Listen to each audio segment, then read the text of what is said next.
ಏನು ಗಂಟು ಹಾಕೊಂಡಿರುತ್ತೆ ಆ ಗಂಟೆಲ್ಲ ಬ್ಲಾಕೇಜ್ ಎಲ್ಲ ಓಪನ್ ಆಗಿ ಆ ಒಂದು ನಾಡಿಗಳು ಶುದ್ಧವಾಗುತ್ತೆ ಅಂತಲೇ ಹೇಳ್ಬೋದು. ಆಗ ನಮಗೆ ಎಲ್ಲ ಶಕ್ತಿಗಳ ಸಂಚಾರ ಹೆಚ್ಚಾದಾಗ ನಮಗೆ ಆಜ್ಞಾಚಕ್ರ ಕೂಡ ಓಪನ್ ಆಗುತ್ತೆ. ಆಜ್ಞಾಚಕ್ರದಿಂದ ಸಹಸ್ರ ಚಕ್ರ ಓಪನ್ ಆಗುತ್ತೆ. ಸಹಸ್ರ ಚಕ್ರ ಆದಮೇಲೆ ಶಿವಶಕ್ತಿಗಳ ಸಮ್ಮಿಲನ ಅಂದರೆ ನಮ್ಮ ಒಂದು ಶಕ್ತಿ ದೇವರಿಗೆ ಹೋಗಿ ಸೇರುತ್ತೆ. ಆಗ ನಾವು ದೇವರನ್ನು ನೋಡೋಕ್ಕೆ ಸಾಧ್ಯ ಆಗುತ್ತೆ ಅಂತಲೇ ಹೇಳ್ಬೋದು. ಅಂದರೆ ದೇವರನ್ನು ನಾವು ಕಣ್ಣು ಮುಂದೆ ಕಾಣೋದಕ್ಕೆ ಅಥವಾ ಕೆಲವೊಂದು ಅಚ್ಚರಿಗಳನ್ನು ನೋಡೋದಕ್ಕೆ ತುಂಬಾ ಹೆಲ್ಪ್ ಆಗುತ್ತೆ ಅಂತಲೇ ಹೇಳ್ಬೋದು.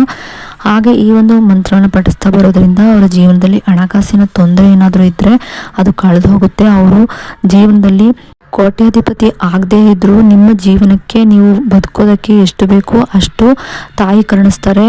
ಐಶ್ವರ್ಯ, ಸಂಪತ್ತು, ಆಸ್ತಿಯನ್ನು ಕರುಣಿಸ್ತಾರೆ. ಹಾಗೆ ನಿಮ್ಮ ಬುದ್ಧಿಯನ್ನು ಚುರುಕು ಮಾಡೋದಕ್ಕೆ, ಹಾಗೆ ನೀವು ಒಳ್ಳೆಯ ದಾರಿಯಲ್ಲಿ ನಡೆಯೋದಕ್ಕೆ ಸನ್ಮಾರ್ಗವನ್ನು ಅವರು ಸೂಚಿಸ್ತಾರೆ ಅಂತಲೇ ಹೇಳ್ಬಹುದು. ಹಾಗೆ ಈ ಒಂದು ಬೀಜಾಕ್ಷರಿ ನಾಮಗಳನ್ನು ಪ್ರತಿದಿನವೂ ಕೂಡ ಪಠಿಸ್ತಾ ಬರಬೇಕಾಗುತ್ತೆ. ಹೀಗೆ ಮಾಡೋದ್ರಿಂದ ನಾವು ಕೇವಲ ವೈಯಕ್ತಿಕ ಸಮಸ್ಯೆಗಳಲ್ಲದೆ, ಹಣಕಾಸಿನ ಸಮಸ್ಯೆಗಳಲ್ಲದೆ, ಮಾನಸಿಕವಾಗಿ ಏನೇ ಒಂದು ನೋವುಗಳನ್ನು ಅನುಭವಿಸ್ತಿದ್ರು ಅಥವಾ ಮಾನಸಿಕವಾಗಿ ಏನೇ ಒಂದು ಹಿಂಸೆಗಳನ್ನು ಪಡ್ತಿದ್ರು ಕೂಡ ಅದು ದೂರ ಆಗುತ್ತೆ ಅಂತಲೇ ಹೇಳ್ಬಹುದು. ಮನಸ್ಸಿಗೆ ಶಾಂತಿ ದೊರೆಯುತ್ತೆ ಅಂತಲೇ ಹೇಳ್ಬಹುದು. ಮಕ್ಕಳಾಗಿಲ್ಲ, ಮದುವೆ ಆಗಿಲ್ಲ ಅನ್ನೋರು ಕೂಡ ಈ ಒಂದು ಬೀಜಾಕ್ಷರಿ ನಾಮಗಳನ್ನು ಪಠಿಸ್ತಾ ಬನ್ನಿ. ನಿಮಗೂ ಎಲ್ಲ ರೀತಿಯ ಸಮಸ್ಯೆಗಳಿಂದ ದೂರ ಆಗಿ ನಿಮಗೆ ಮದುವೆ ಆಗಿ ಮಕ್ಕಳಾಗಲಿ ಆಗುತ್ತೆ ಅಂತಲೇ ಹೇಳ್ಬೋದು. ಇನ್ನು ಈ ಒಂದು ನಾಮವನ್ನು ನಾನ್ ವೆಜ್ಜನ್ನು ತಿಂದು ಪಠಿಸಬೇಡಿ. ಒಂದು ಮಂಡಲದ ರೀತಿಯಲ್ಲಿ ಅಂದರೆ 45 ದಿನಗಳ ಕಾಲ ನೀವು ಮಾಡೋದಾದರೆ ಮಾಡಬಹುದು. ಆಗ ನಾನ್ ವೆಜ್ಜನ್ನು ಏನು ಮುಟ್ಟದೆ ಈ ಒಂದು ನಾಮವನ್ನು ಪಠಿಸ್ಬೇಕಾಗತ್ತೆ. ಈ ರೀತಿಯಾಗಿ ಮಾಡ್ಕೊಳ್ತಾ ಬರೋದ್ರಿಂದ ಏನೇ ಸಮಸ್ಯೆಗಳಿದ್ರು ಕೂಡ ದೂರ ಆಗುತ್ತೆ ಅಂತ ಹೇಳ್ಬೋದು.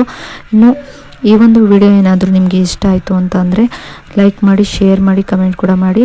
ಇನ್ನಷ್ಟು ಇಂತಹ ವಿಡಿಯೋಗಳನ್ನು ನೀವು ನೋಡಬೇಕು ಅಂದರೆ ನನ್ನ ಗೀತಾ ಜೆ ವ್ಲಾಗ್ಸ್ ಚಾನಲ್ನ ಸಬ್ಸ್ಕ್ರೈಬ್ ಮಾಡ್ಕೊಂಡು ವಿಡಿಯೋ ನೋಡಿ. ಸಬ್ಸ್ಕ್ರೈಬ್ ಪಕ್ಕ ಬೆಲ್ಲೈಕನ್ ಬಟನ್ ಇರುತ್ತೆ, ಅಲ್ಲಿ ಆಲ್ ಆಪ್ಷನ್ ಮೇಲೆ ಕ್ಲಿಕ್ ಮಾಡಿದ್ರೆ ನಾನು ಯಾವುದೇ ರೀತಿ ವಿಡಿಯೋ ಮಾಡಿ ಅಪ್ಲೋಡ್ ಮಾಡಿದ್ರು ಕೂಡ ನಿಮಗೆ ನೋಟಿಫಿಕೇಶನ್ ಮೂಲಕ ಮೊದಲು ಬಂದು ತಲುಪುತ್ತೆ. ಆಗ ನೀವು ನನ್ನ ವಿಡಿಯೋನ ಮಿಸ್ ಮಾಡದೆ ನೋಡಬಹುದಾಗಿರುತ್ತೆ.